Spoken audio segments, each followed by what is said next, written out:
The Empire State, one of the most lived-in states in the entire American Union, birthed back in the days of the 13 colonies. New York State has a history worth exploring.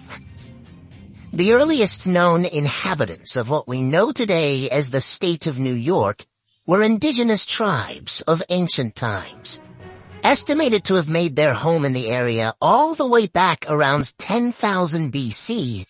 Native Americans spent centuries within New York's boundaries, and additional tribes, such as the Iroquois, would migrate from surrounding regions to join them.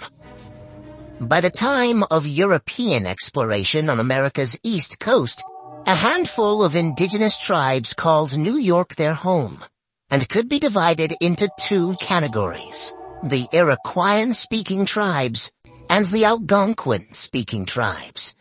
The former grouping included tribes such as the Seneca, Mohawk, Oneida, Onondaga, and Cayuga, while the latter described others like the Lenni-Lenape, Mohegan, and Wappinger tribes. The indigenous populations of this region had developed quite sophisticated systems of economy, farming, and culture, as well as a significant alliance deemed the Iroquoian Confederacy. None of this, however, mattered much to the Europeans when they foreseeably made their way to the eastern coast of the New World. There were two explorers who first stumbled across the New York lands, but can't be credited with doing much upon their arrival. In 1524, a French-employed Italian explorer by the name of Giovanni da Verrazzano was sailing along the Atlantic when he found himself in what we know today as the New York Harbor, and eventually modern-day Manhattan. He wrote of his exploration, but did little more in the way of colonizing New York than that. And the same could be said for Jacques Cartier, a French explorer who made similar explorations in 1535.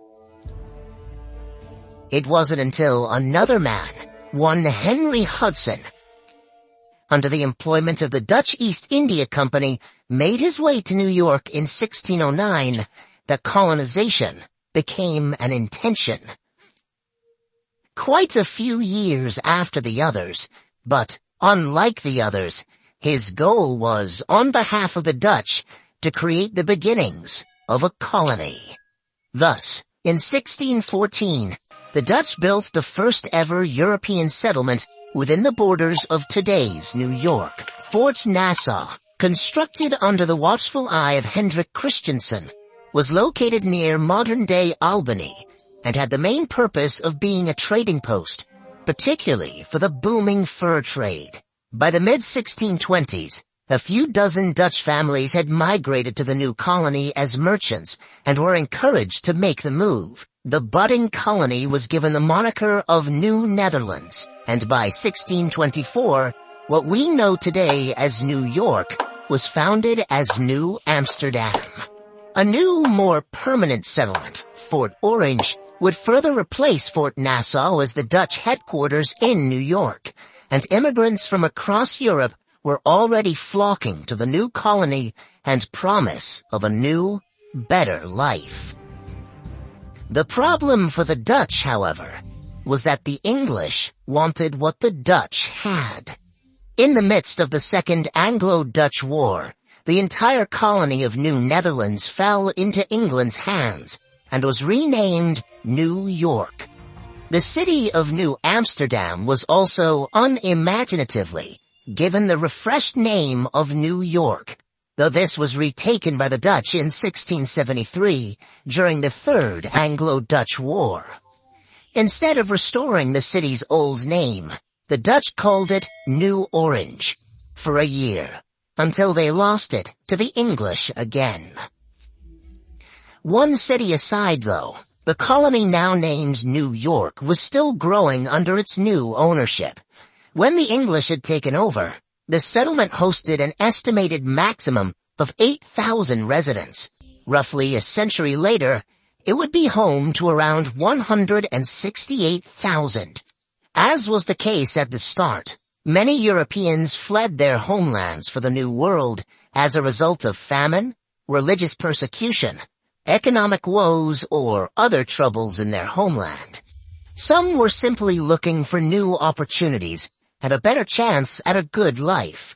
New York's economy was quite a success, agriculture being a particularly important factor. The colonists were doing quite well, and many grew to tolerate their indigenous neighbors. But others didn't. The French, who had their own colonial ambitions in the surrounding area, had sponsored multiple Catholic missions that extended into the borders of today's New York.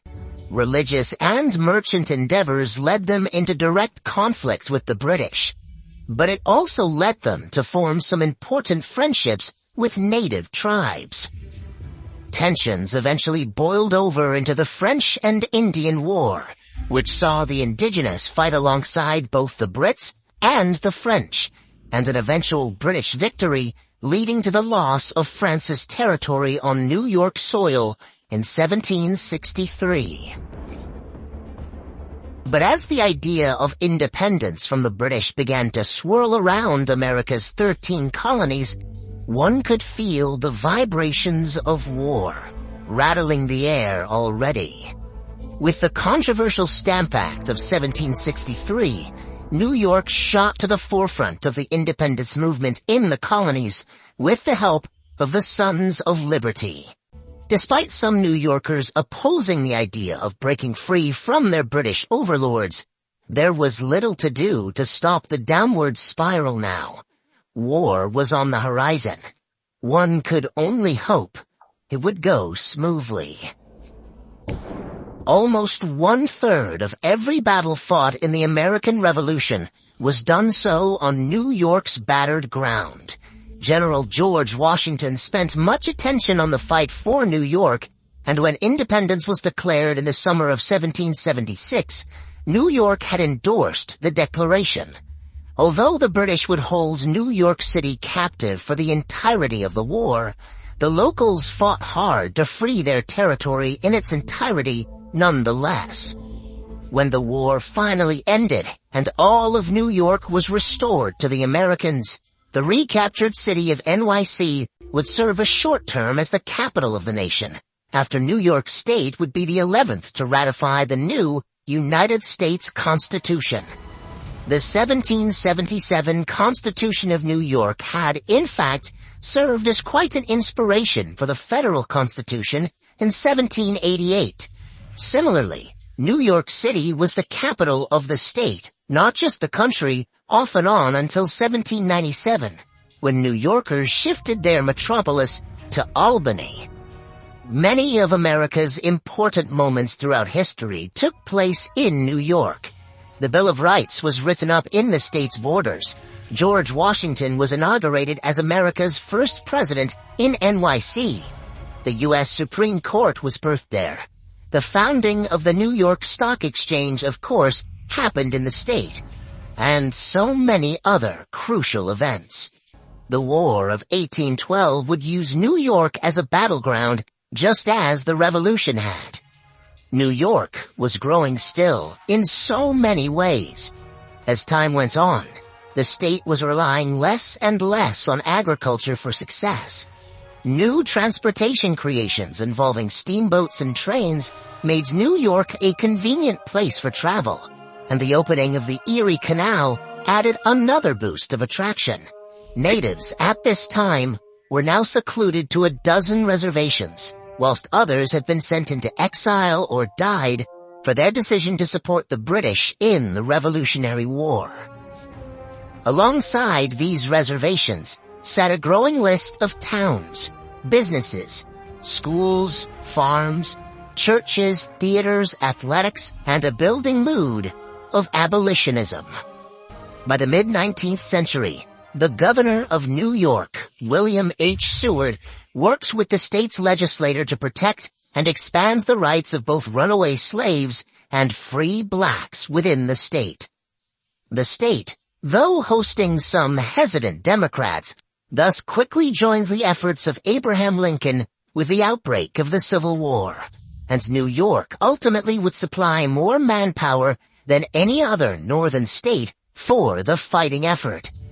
Quite unlike the Revolutionary War, however, not a single battle broke out on New York soil. There was, however, significant unrest from the locals in 1863, when the Union pushed forth a draft law that required all male citizens between the ages of 20 and 35 and single males up to the age of 45 to be eligible for a draft. You could pay your way out of the conscription, but not every New Yorker could afford that. Mid-July saw an outbreak of massive and rather violent protests deemed the draft riots across NYC. These demonstrations were led predominantly by ethnic Irish New Yorkers and often targeted Black Americans and their communities, causing a notable exodus of the latter from certain areas. The unrest fizzled out when the North opted to allow some Black Americans to fight in their own regiments, calming fears from European Americans that the draft was taking their own jobs away and giving them to the free Black men. With the war's end, then came more immigration and more freedom for Black New Yorkers.